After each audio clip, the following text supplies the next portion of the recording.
mga kabab, good afternoon. Ngayon nga kasama ko ang aking mga tropa. Hello! Happy Mother's Day! Ano pong sasabihin nyo? Yun lang? Happy birthday everyone! Hi! Happy birthday everyone! Ay, happy birthday ba? Oo! Happy Mother's Day! Sabi mo, happy birthday everyone! Diba? Kamaliin ako din sa likod. Oh, pasensya! Di ba uuwi ka? Saan ka pupunta? Wala ka namang bahay na uuwian ah. Sino? Ikaw. May bahay, mayroon! Uuwi ka dun sa asawa mo? Wala akong asawa, naghahanap, pero may bahay ako. Ay, nadido na pala yung asawa mo, Tino? Oo. Naghahanap ako ng apam. 22 years na. Apam? Ano? Apam lang, apam. O sige, magbigay ka na ng minsay sa apam mo in the future. Hello to my future apam. I'm here waiting for you. Hi! Sarang yung bangko sa ato? Oo naman, grabe. Ganun na talaga ako kalaki. Ako daan dako, mangko. May dako-dako, gid. Ako, mas dako man ako sa imo. Hello. Anong topic natin ngayon? Naubusan na kami ng...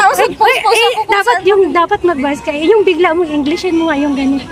Yung gano'n, di ba? May mom ko, tawa yun. Sige. Anong isa kasing nagbablog na sabi niya, Englishin mo nga yung, hello vloggers, pwede ba tumigil lang muna kayong mga sikat na vloggers? Sa Englishin mo yun. Ito, all the vloggers, please. Nagtitiktok ka ba eh? Hindi masyado. Nagtitiktok ako pero ano tawag diyan, yung mga vlog ang nilalagay ko doon. Oh, so hindi yung sayo-sayo. Araw nating mga mommies, no. So kami ganito lang kami. Tambay-tambay lang kami dito, bang hindi namin kasama aming mga mahal sa buhay. Na-enjoy na lang namin. Siya doon namang dramatic na si Kuratcha. Siyempre, Mother's Day! Happy Mother's Day to all the strong women in the world without husband. Tama.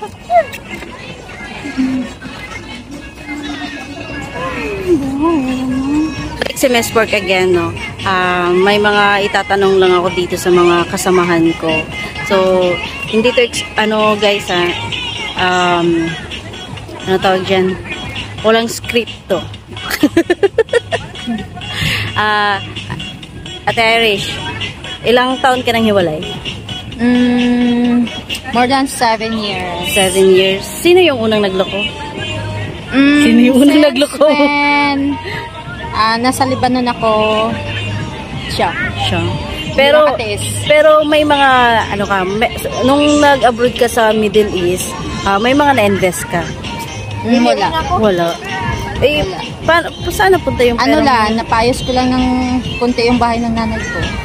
Kasi nung that time, maliit lang sahod ko. Maliit lang no. Kasi anong year pa yun? 2016. Nasa 9,000 lang. 9,000 lang? Aman? Tapos may dalawa pa kong anak. Maliit lang palang sahod dati, te? Sa Lebanon. Kasi direct. 9,000. Grabe no? Kasi direct hire up. Hindi ka dumaan sa agency. Pero yung mga anak mo ngayon, mga college na. Ang isa,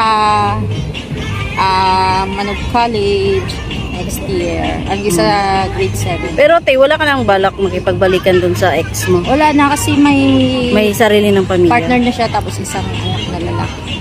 Pero never support, guys. Never. Grabe no? Since naghiwalay kayo, hindi siya nagsusuporta? Dati nagpapadala pa siya. Then, hanggang binlock niya yung mga anak ko. Pero ano ba trabaho ng ex mo, te?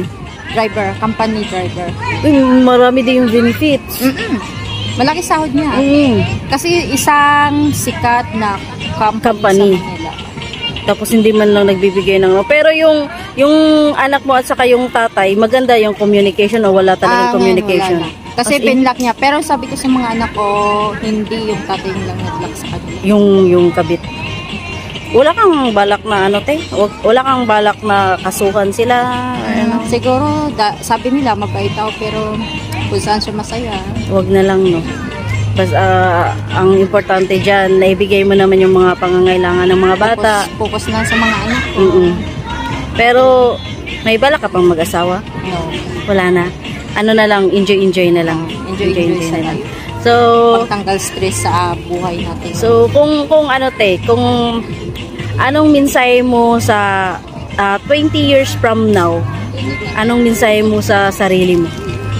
Malay mo mabasa ulit after 20 years. Sana humaba pang buhay ko at the end, maabutan ko yung mga anak ko makapagtapos, yung panganay ko as engineer, sabi niya, pati bunso ko.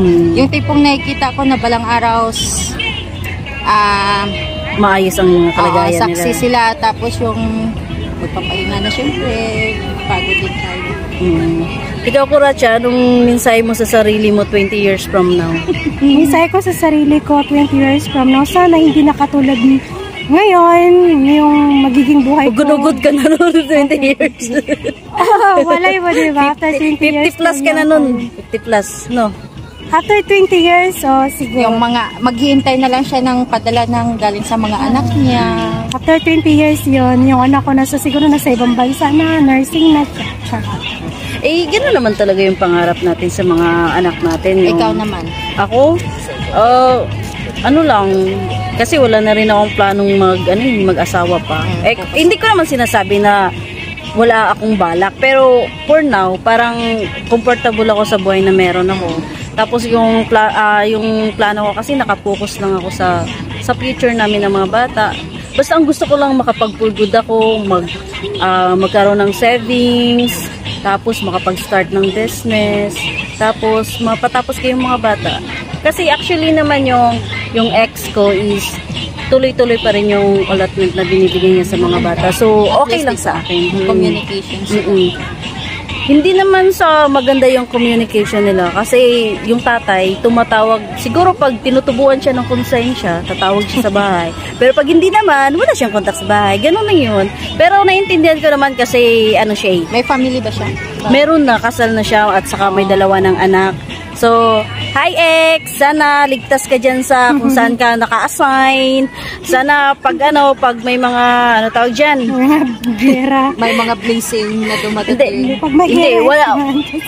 Aside sa allotment, wala na siyang ibang binibigay, no? Pero sana, tubuan ka rin ng konsensya, no? Kahit sabihin natin, di ba marami naman kayong blessings na dumadating sa'yo. Isipin mo naman yung mga bata na kahit hindi manghingi sa'yo, mag-isip ka na ano kaya kinakain nila, may mga damit pa ba kaya sila. Huwag yung isipin mo kasi abroad ako, madami akong pera. Pero sa totoo lang, mas malaki pa yung sinasahod mo kaysa sa akin. Kaya wala lang, bahala ka na sa buhay mo. Mag-enjoy ka, mabuhay ka hanggat gusto mo. Okay, nakamubon na ako sa'yo matagal na. Ang yung na lang na support. Oo, suporta na lang at saka tulungan mo ako basta tulungan mo ko tungkol sa mga bata.